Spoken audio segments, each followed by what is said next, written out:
भारत की जनगणना, कौन सी जनगणना? 2011 में जो हुई है वो भारत की जनगणना कब हुई थी? 2011 में। इसकी हम बात करें, कौन सी जनगणना है, कौन से क्रम की है ये? 15वीं जनगणना है ये।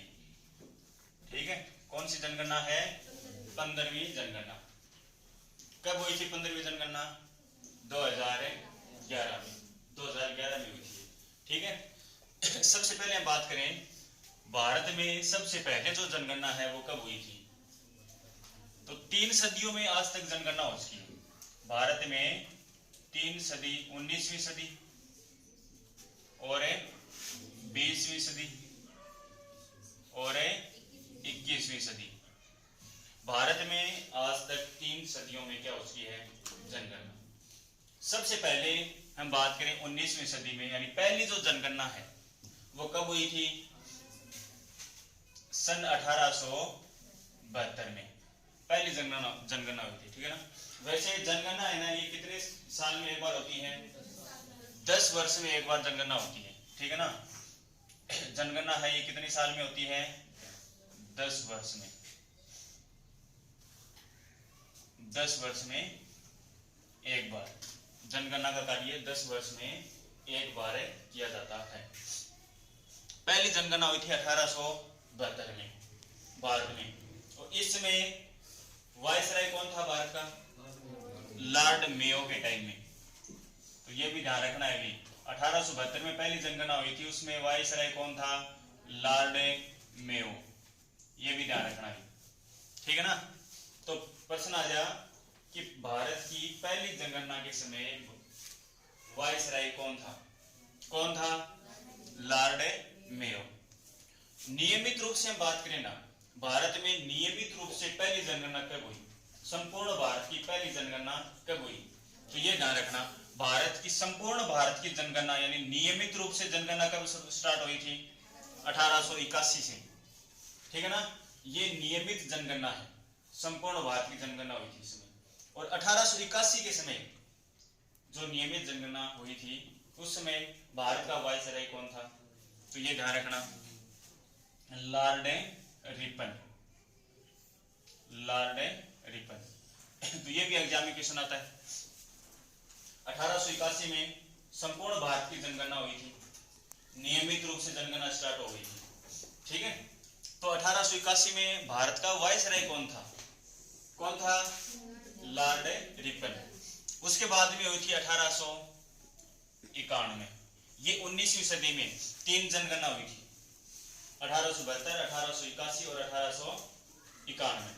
20वीं सदी की हम बात करें तो 1901 में, 1911, 1921, 1931, 1941, 51, 61, 71, 81 और 91। तो बताओ 20वीं सदी में भारत में कितनी जनगणना हुई थी? कितनी हो गई है? 10। 1901 से लेकर 1991 तक कितनी हो गई? 10। तो ध्यान रखना भी, 20वीं सदी में भारत में कितनी जनगणना हुई थी? 10। 21वीं सदी की हम बात करें 2001 में और 2011 में। इसके बाद कब होनी थी? 2021 में होनी थी। कोरोना के कारण 2021 में नहीं हो सकी थी। ठीक है ना। तो कोरोना के कारण 2021 में नहीं हुई जनगणना। तो 21वीं सदी में कितनी जनगणना हुई है? कितनी हुई है? 2। 19वीं सदी में 3। 20वीं सदी में टोटल कितनी होगी? टोटल कितनी हो गई है? 15। तो ध्यान रखना अभी 2011 की जो जनगणना है ये कौन सी जनगणना है? 15वीं जनगणना है। टोटल तो ये हो गई, ध्यान रखना अभी टोटल 15 जनगणना हो चुकी है आज तक भारत में। एक पूछा जाता है कि स्वतंत्रता के बाद, भारत स्वतंत्र होने के बाद में कितनी जनगणना हुई है? तो भारत स्वतंत्र हुआ 15 अगस्त 1947 को। भारत स्वतंत्र कब हुआ? 15 अगस्त 1947 को। तो 1947 के बाद में कितनी जनगणना हुई है? देखो 1951 में 61, 71, 81, 1991, 2001 और 2011 कितनी होगी देखो, 1 2 3 4 5 6 और 7। तो स्वतंत्रता के बाद में कितनी जनगणना हो चुकी है?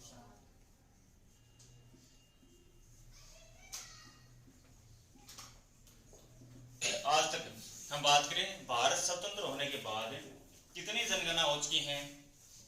7 जनगणना हो चुकी है। कब है? भारत के स्वतंत्र होने के बाद। टोटल कितनी होगी? 15। स्वतंत्रता के बाद में 7, ठीक है। और पहली जनगणना कब हुई थी? 1872 में। उसमें वायसराय कौन था? Lord Mayo. और दूसरी जनगणना, नियमित रूप से जनगणना कब हुई? 1881 से स्टार्ट हुई, ठीक है ना। और 1881 में वायसराय कौन था? Lord Ripon. 1881 में था लॉर्ड रिपन, ठीक है। तो ये ध्यान रखना है। फिर हम बात करें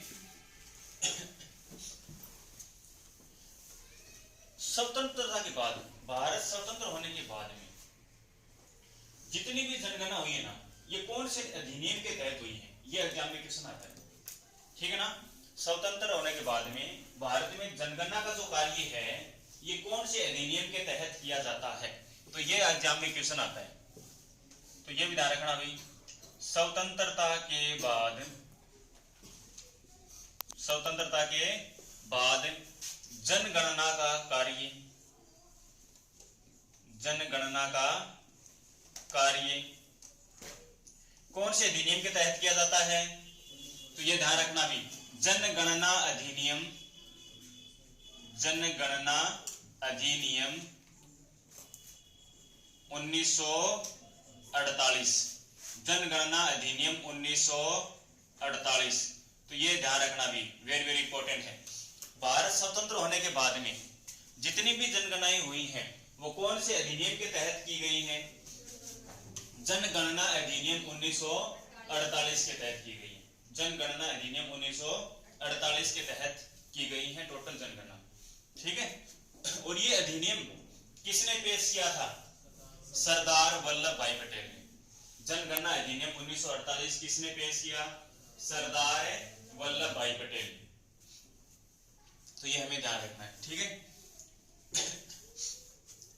तो ये पॉइंट थारी याद रह जाओ, कोई दिक्कत को नहीं। अब हम बात करें 2011 की जनगणना, जनगणना। और एक बात और देखो कि जनसंख्या नीति भारत में सबसे पहले कब आई थी? जनसंख्या नीति की हम बात करें, पहली जनसंख्या नीति, प्रथम जनसंख्या नीति, भारत में प्रथम जनसंख्या नीति कब आई? 1976 में। ये भी ध्यान रखना भी, प्रथम जनसंख्या नीति कब आई? 1976 में, ठीक है ना।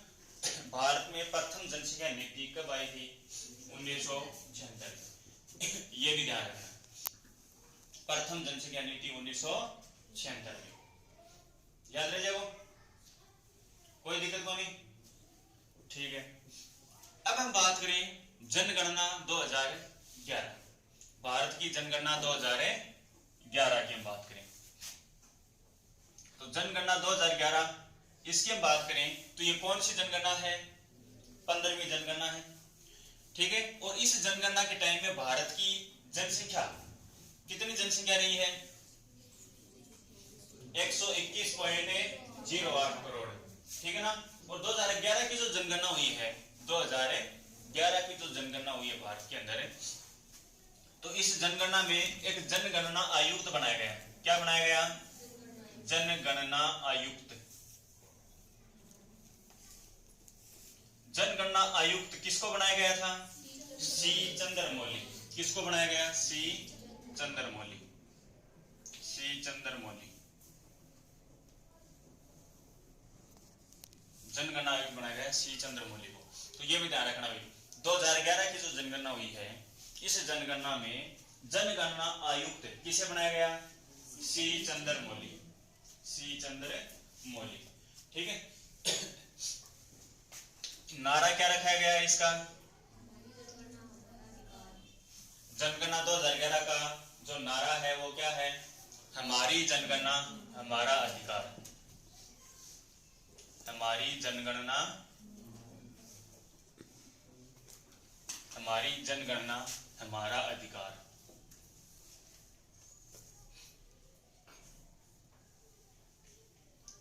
या फिर हम बोल सकते हैं भविष्य।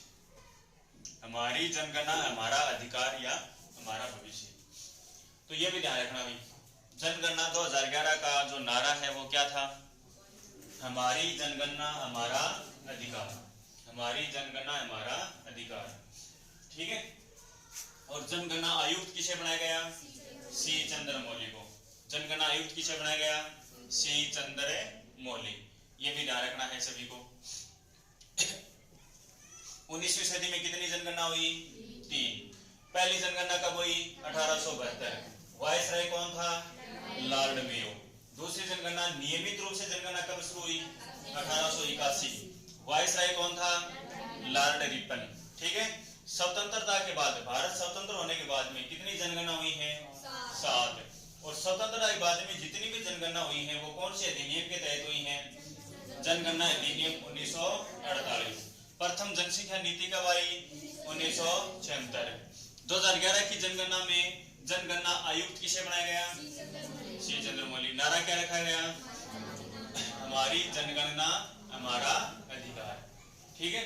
और कौन सी है 2011 वाली? 15वीं जनगणना है ये। फिर हम बात करें इस जनगणना में, 15वीं जो जनगणना है, इस जनगणना में बात करें भारत की टोटल जनसंख्या कितनी रही?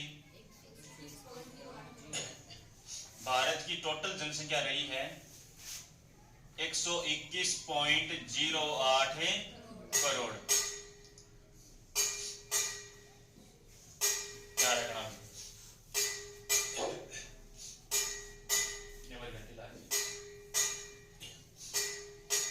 टावर एवर घंटे लागी। हाँ देखो 2011 की जनगणना में भारत की टोटल जनसंख्या कितनी है? 181.08 करोड़। 121.08 करोड़ में कटा हो गई देर वापिस। हाँ, जनसंख्या 2000 जनगणना 2011 के अनुसार टोटल जनसंख्या कितनी है? 121.08 करोड़। हम बात करें 2011 की जनगणना के अनुसार टोटल जनसंख्या कितनी है? 121.08, जिसमें से हम बात करें ग्रामीण और शहरी। ग्रामीण और शहरी। गांव में कितनी जनसंख्या निवास करती है? 68.86%। इतनी जनगणना तो निवास करती है, इतनी जनसंख्या कहाँ निवास करती है? गांव में। 68.86 ये गांव में निवास करती है। और शहरों में कितनी जनसंख्या निवास करती है? शहरों में हम बात करें 31.14 31.14 जो जनसंख्या है वो कहाँ निवास करती है? शहरों में। ठीक है। तो टोटल 2011 की जनगणना के अनुसार भारत की जनसंख्या कितनी है? 121.08 करोड़। और गांव में कितनी जनसंख्या निवास करती है? 68.86%। शहरों में 31.14%। ये ध्यान रखना। और हम बात करें 2011 की जनगणना के अनुसार ही, 2011 की जनगणना के अनुसार हम बात करें तो भारत में कितने राज्य और केंद्र शासित प्रदेश थे? ठीक है। तो 2011 की जनगणना के अनुसार हम बात करें तो भारत में राज्य और केंद्र शासित प्रदेश कितने राज्य थे? 2011 में भारत में कितने राज्य थे? 28 राज्य। कितने थे? 2011 की जनगणना में कितने राज्य थे? 28। केंद्र शासित प्रदेश कितने थे? केंद्र शासित प्रदेश कितने? 7। तो ये ध्यान रखना भी, 2011 की जनगणना में भारत में 7 केंद्र शासित प्रदेश थे और 28 राज्य। तो टोटल राज्य और केंद्र शासित प्रदेश कितने हो गए? टोटल 35। कितने हो गए? टोटल 35। ये 2011 की जनगणना के अनुसार है। ध्यान रखना। कौन सी जनगणना के अनुसार है? 2011 की जनगणना के अनुसार 28 ही राज्य थे और केंद्र शासित प्रदेश कितने थे उस समय? 7। हम बात करें जिलों की संख्या तो 2011 की जनगणना के अनुसार भारत में कितने जिले हैं? 640 जिले थे 2011 की जनगणना के अनुसार। ठीक है, शहरों की हम बात करें, शहर कितने? शहर की हम बात करें तो भारत में शहर कितने? 7933 7933। ये किन की संख्या है? शहरों की संख्या है। जिलों की संख्या 640, केंद्र शासित प्रदेश 7, राज्य कितना? 28। और हम बात करें गांव, गांव कितने हैं? 640 930 640 930 6,40,930 गांव। तो ये सभी ध्यान रखने हैं। भारत में 2011 की जनगणना के अनुसार 28 तो क्या है? राज्य, 7 क्या है? केंद्र शासित प्रदेश, जिले 640, शहर 7,930 7,933 शहर। और गांव की बात करें 6,40,930 6,40,930। ये क्या है? गांव है। ठीक है,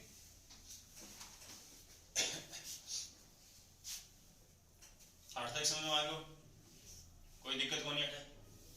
ये थोड़ा सा ध्यान रखिए बाटे संडाले मामले खत्म करते हैं। वैसी वीडियो तो बनी जाओ, बाद में देखिए लिंक्स को तो कमीशन नहीं रहता।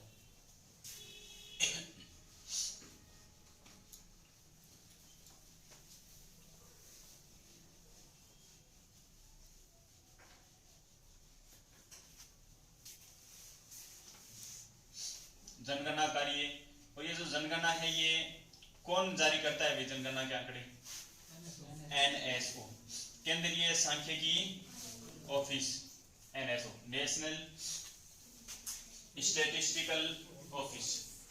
ध्यान रखना भी, जनगणना है ना, जनगणना, इसके आंकड़े कौन जारी करता है?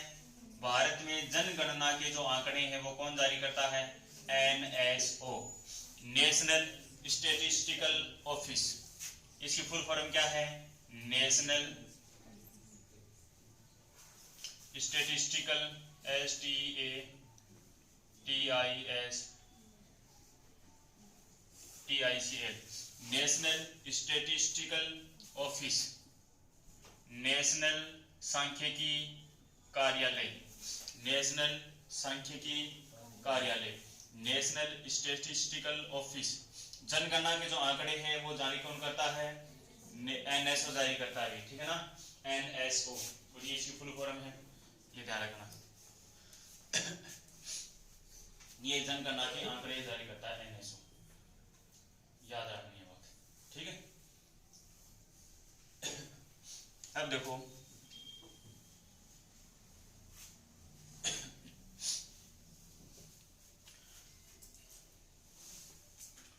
हम बात करें जनसंख्या की। भारत में जनसंख्या, टोटल कितनी जनसंख्या है भारत में? 121.08 करोड़। भारत में कितनी जनसंख्या है? 121.08 करोड़ 2011 की जनगणना के अनुसार। इसमें सबसे ज्यादा और न्यूनतम की बात करें, सर्वाधिक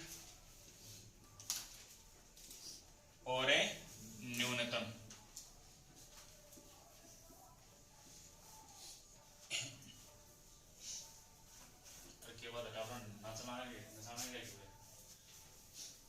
जनसंख्या के बाद हम बात करें, भारत में सबसे ज्यादा जनसंख्या वाले राज्य और न्यूनतम जनसंख्या वाले राज्य कौन से हैं? तो सबसे ज्यादा जनसंख्या भारत में कौन से राज्य की है? उत्तर प्रदेश की है। उत्तर प्रदेश। उत्तर प्रदेश के बाद में कौन सा आता है? उत्तर प्रदेश के बाद में आता है महाराष्ट्र। उत्तर प्रदेश के बाद में आता है महाराष्ट्र। महाराष्ट्र के बाद बिहार। बिहार के बाद में आता है पश्चिम बंगाल। तो ये आपको ध्यान रखना है। भारत के सर्वाधिक जनसंख्या वाले राज्य कौन कौन से हैं? उत्तर प्रदेश, महाराष्ट्र, बिहार और पश्चिम बंगाल। ठीक है, उत्तर प्रदेश, महाराष्ट्र, बिहार, पश्चिम बंगाल। एक नंबर पर कौन सा है? उत्तर प्रदेश। 2 पर कौन सा आता है? महाराष्ट्र। 3 पर है बिहार और 4 पर है पश्चिम बंगाल। तो ये ध्यान रखना। न्यूनतम जनसंख्या कौन से राज्य की है? सिक्किम। सिक्किम के बाद में आता है मिजोरम, फिर आता है अरुणाचल प्रदेश, अरुणाचल प्रदेश, और अरुणाचल प्रदेश के बाद में आता है गोवा। तो ध्यान रखनी है। 2011 की जनगणना के अनुसार सर्वाधिक जनसंख्या वाले राज्य तो हैं उत्तर प्रदेश, महाराष्ट्र, बिहार, पश्चिम बंगाल। न्यूनतम जनसंख्या वाले राज्य कौन से हैं? सिक्किम, मिजोरम, अरुणाचल प्रदेश, गोवा। ठीक है, सबसे ज्यादा उत्तर प्रदेश की, न्यूनतम है सिक्किम की। जनसंख्या वृद्धि की बात करें, जनसंख्या वृद्धि, भारत में कितनी जनसंख्या? जनसंख्या तो है कितनी? 121.08 करोड़। ये तो है भारत की टोटल 2011 की जनगणना के अनुसार जनसंख्या। ठीक है, और जनसंख्या वृद्धि, भारत में कितनी जनसंख्या वृद्धि रही है? 17.7%। ये है भारत की जनसंख्या वृद्धि दर। ये भारत की क्या है? जनसंख्या वृद्धि दर। कितनी वृद्धि दर रही है भारत की? 17.7%। 17.7%। सबसे ज्यादा की हम बात करें, सर्वाधिक और न्यूनतम, सर्वाधिक और न्यूनतम, तो ज्यादा कौन से की रही है? तो ध्यान रखना भी सबसे ज्यादा वृद्धि दर रही है किसकी? मेघालय राज्य की। सबसे ज्यादा वृद्धि दर कौन से राज्य की रही है? मेघालय की। न्यूनतम वृद्धि दर किसकी रही है? नागालैंड। तो ये ध्यान रखना भी, न्यूनतम वृद्धि दर नागालैंड की, और सबसे ज्यादा वृद्धि दर कौन से राज्य की रही है? मेघालय की। सबसे ज्यादा वृद्धि दर कितने की? कौन से राज्य की? मेघालय की। न्यूनतम वृद्धि दर नागालैंड की, और वृद्धि दर कितनी रही है? 17.7%। 17.7%। ये है जनसंख्या वृद्धि दर। इसके बाद में बात करें जनसंख्या घनत्व, जनघनत्व, जनघनत्व। भारत का जनघनत्व कितना है? जनघनत्व, जनघनत्व का मतलब क्या है? भारत में प्रति वर्ग किलोमीटर, प्रति वर्ग किलोमीटर में रहने वाले लोगों की संख्या।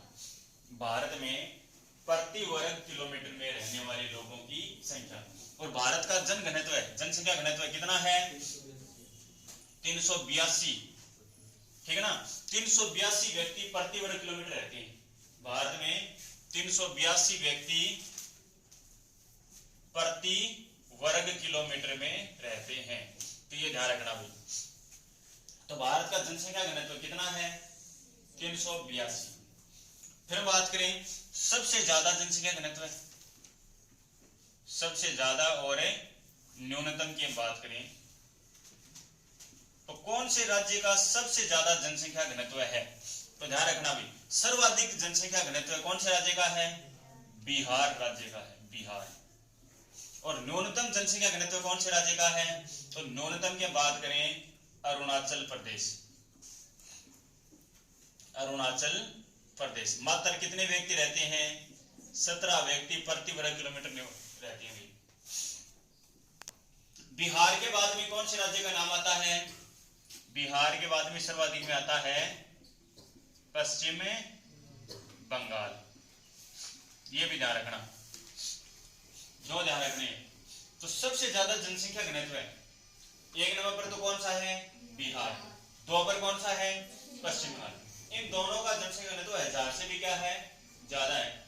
ये 2 ऐसे राज्य हैं जिनका जनसंख्या घनत्व 1000 से भी क्या है? ज्यादा है, बिहार और पश्चिम बंगाल का। और न्यूनतम कौन से राज्य का है?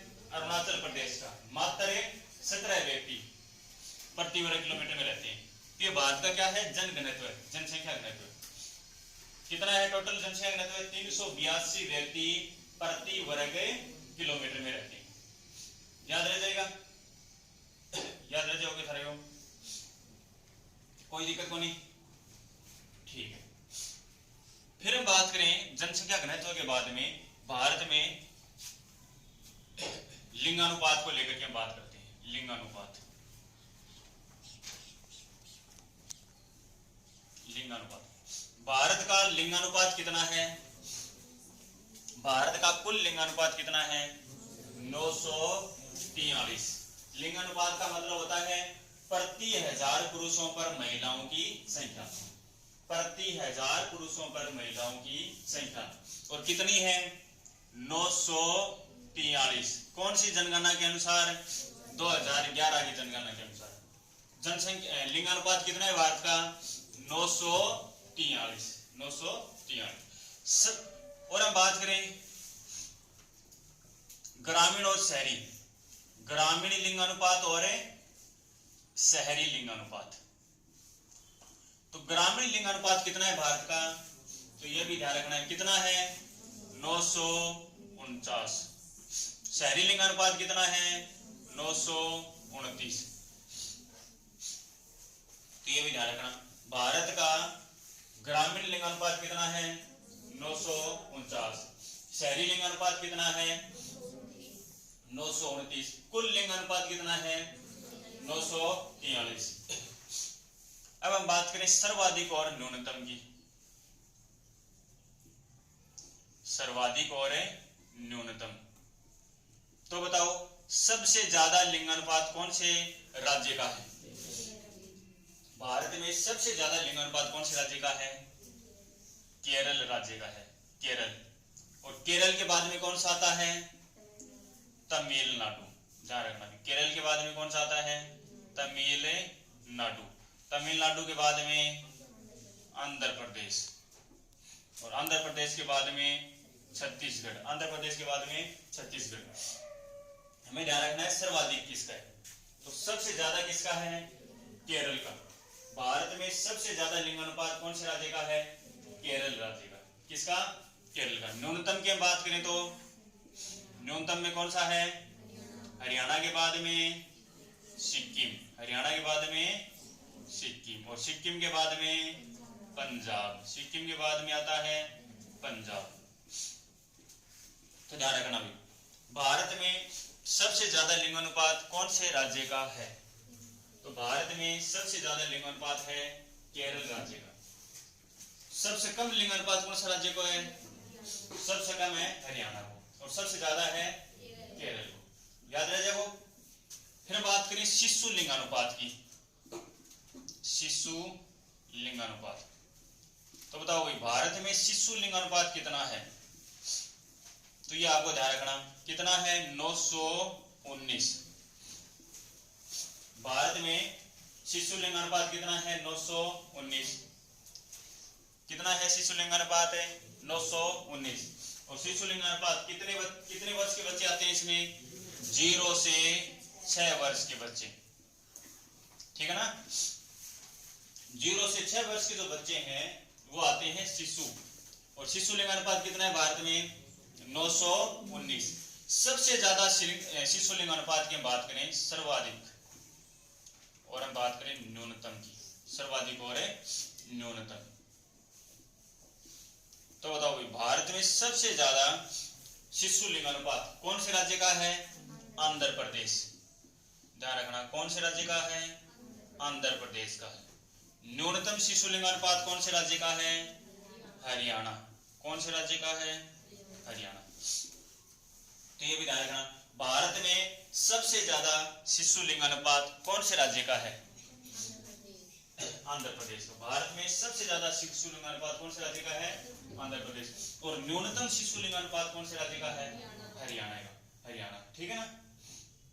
और सबसे ज्यादा लिंगानुपात कौन से राज्य का है? केरल। सबसे न्यूनतम लिंगानुपात कौन से राज्य का है? हरियाणा। टोटल लिंगानुपात कितना है? 943। ग्रामीण क्षेत्रों में 949।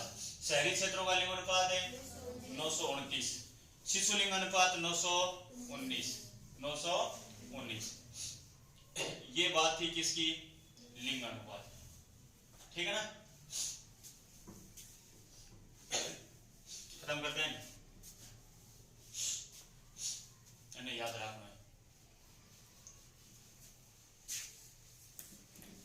डंडा पड़ेगा था नहीं याद पाया तो याद वीडियो सब सब है कल शुरुआत कराना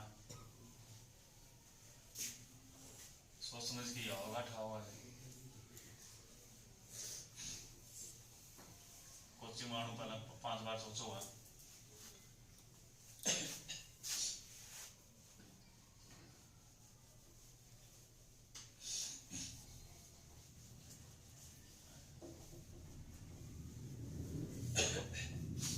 फिर अपन बात करें देखो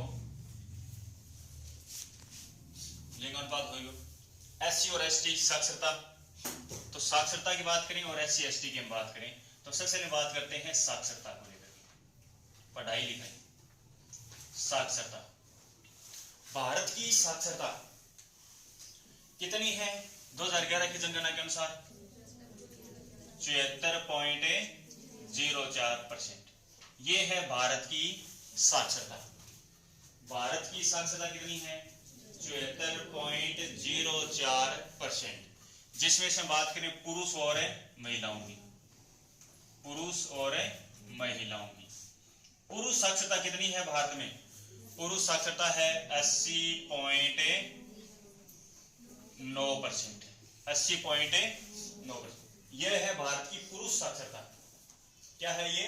पुरुष साक्षरता। महिला साक्षरता कितनी है? तो ये ध्यान रखना 64.6%। तो साक्षरता की बात करें, साक्षरता को लेकर के कुल साक्षरता है 74.04। पुरुष साक्षरता कितनी है 80.9%। महिला साक्षरता कितनी है 64.6%। ठीक है। और इनमें बात करें राज्यों को लेकर के सर्वाधिक और न्यूनतम, सर्वाधिक और न्यूनतम। सबसे ज्यादा पढ़ा लिखा राज्य, साक्षर राज्य कौन सा है? केरल। केरल के बाद में किसका नाम आता है? केरल के बाद में किसका नाम आता है? मिजोरम का। किसका नाम आता है? मिजोरम। दो बहुत है। सबसे ज्यादा साक्षरता कौन से राज्य की है? केरल। और सबसे न्यूनतम है, सबसे दूसरे नंबर पर हम बात करें तो मिजोरम पर आता है। ठीक है ना। और सबसे कम साक्षरता कौन से राज्य की है? बिहार। सबसे कम साक्षरता कौन से राज्य की है? बिहार। और बिहार के बाद में नाम आता है अरुणाचल प्रदेश का।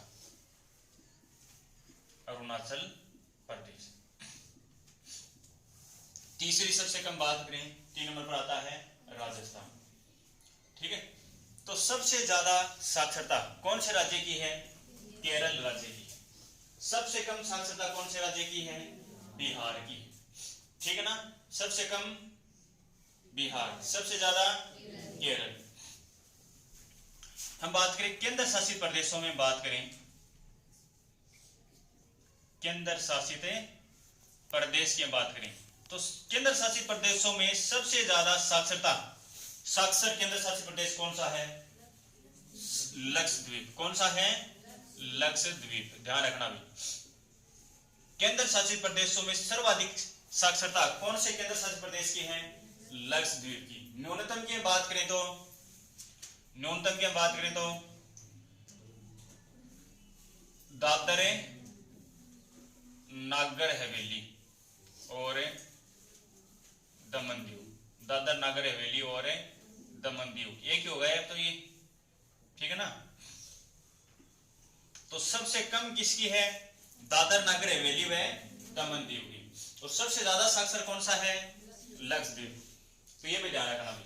केंद्र शासित प्रदेशों में सबसे ज्यादा साक्षरता कौन से केंद्र शासित प्रदेश की है?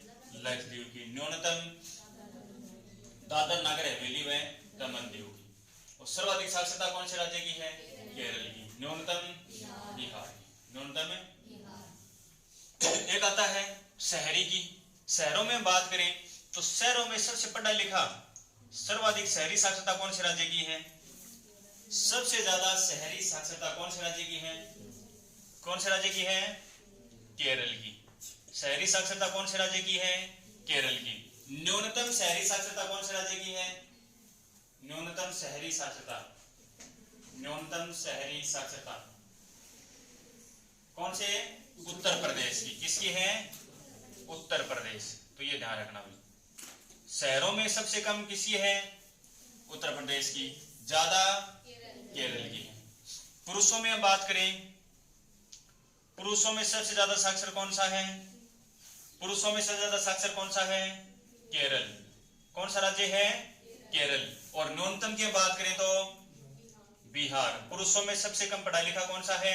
बिहार। सबसे ज्यादा केरल। महिलाओं में हम बात करें तो महिलाओं में सबसे ज्यादा साक्षर कौन सा है? महिलाओं में सबसे ज्यादा साक्षर कौन सा है? केरल। न्यूनतम की बात करें तो राजस्थान। महिलाओं में सबसे कम साक्षर कौन सा है? राजस्थान है। तो ये ध्यान रखना भी, ठीक है। भारत की कुल साक्षरता है 74.04%। पुरुष कितने पढ़े लिखे हैं? 80.9%। महिला 64.6%। सबसे ज्यादा साक्षर है केरल, न्यूनतम में बिहार। केंद्र शासित प्रदेश में लक्षद्वीप ज्यादा, न्यूनतम में दादरा नगर हवेली व दमन दीव। शहरों में केरल ज्यादा, न्यूनतम में उत्तर प्रदेश। पुरुषों में केरल, न्यूनतम में बिहार। महिलाओं में केरल, न्यूनतम में राजस्थान, ठीक है। फिर हम बात करें एससी और एसटी। एससी और एसटी,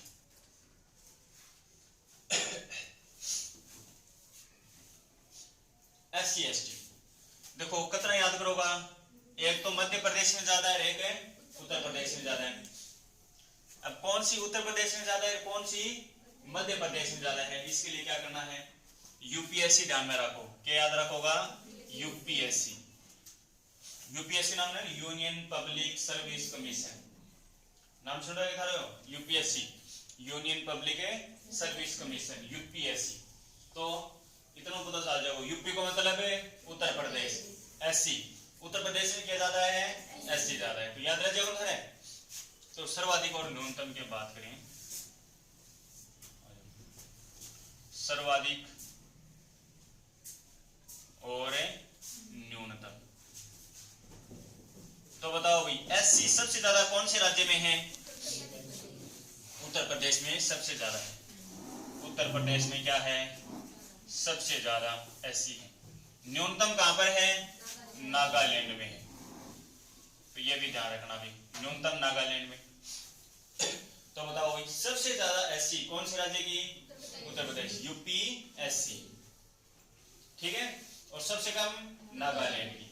फिर हम बात करें प्रतिशत में, एससी किसमें? प्रतिशत में। प्रतिशत में एससी सबसे ज्यादा कहां पर है? पैसे प्रतिशत और पैसे पंजाब, यूपीएससी। यूपी यानी सबसे ज्यादा उत्तर प्रदेश में है। पी को मतलब पैसे प्रतिशत और पैसे पंजाब, पैसे मास्टर भी हो। तो बताओ पी से पंजाब, प्रतिशत में सबसे ज्यादा पंजाब। न्यूनतम की बात करें तो नागालैंड, न्यूनतम में नागालैंड ही रहेगा। तो याद रह जाओ थारेगा एससी। संख्या में सबसे ज्यादा उत्तर प्रदेश, कम में नागालैंड। प्रतिशत में ज्यादा पंजाब, कम में नागालैंड, ठीक है। फिर हम बात करें एसटी की। एसटी, एसटी का बताओ क्या? उत्तर प्रदेश और मध्य प्रदेश की बात करा तो उत्तर प्रदेश में तो एससी ज्यादा होगी, तो एसटी ज्यादा इकट्ठा होगी। फिर एसटी कहां पर ज्यादा होगी? मध्य प्रदेश। सबसे ज्यादा एसटी कहां पर? न्यूनतम एसटी कहां पर है? पंजाब। न्यूनतम एसटी कहां पर है? पंजाब। सबसे ज्यादा संख्या में मध्य प्रदेश। एसटी यानी अनुसूचित जनजाति और एससी को मतलब अनुसूचित जाति।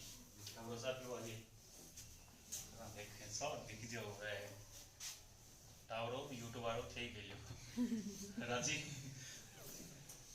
यूट्यूबर टावरा ने साथ दिया।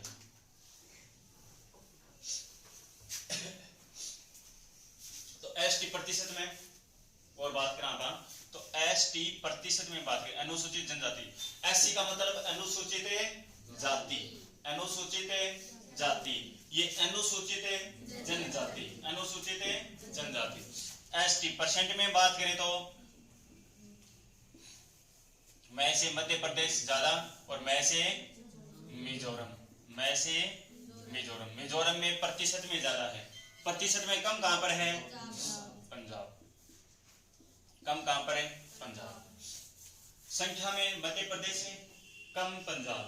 प्रतिशत में मिजोरम में और कम है पंजाब में।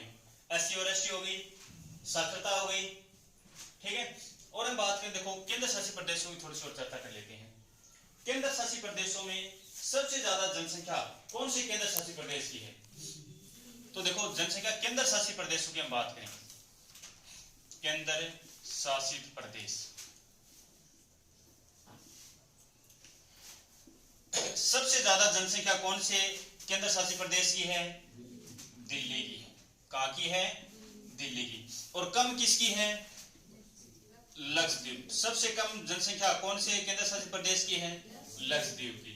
तो ये ध्यान रखना भी, केंद्र शासित प्रदेशों में सबसे ज्यादा जनसंख्या दिल्ली की, न्यूनतम है लक्षद्वीप की, न्यूनतम है लक्षद्वीप की। और केंद्र शासित प्रदेशों में सबसे ज्यादा साक्षरता, सबसे ज्यादा साक्षरता कौन से केंद्र शासित प्रदेश की है? लक्षद्वीप की है। जनसंख्या कम है, साक्षरता ज्यादा है। और हम बात करें न्यूनतम साक्षरता कौन से की है? दादर नगर हवेली और दमन की, ठीक है। तो ये थी हमारी 2011 की जनगणना के प्रमुख आंकड़े। याद हो जाएंगे थोड़ा बहुत, सुन चल गई बढ़िया, याद है? मैं पूछूंगा बढ़िया से छोड़ जाऊंगा।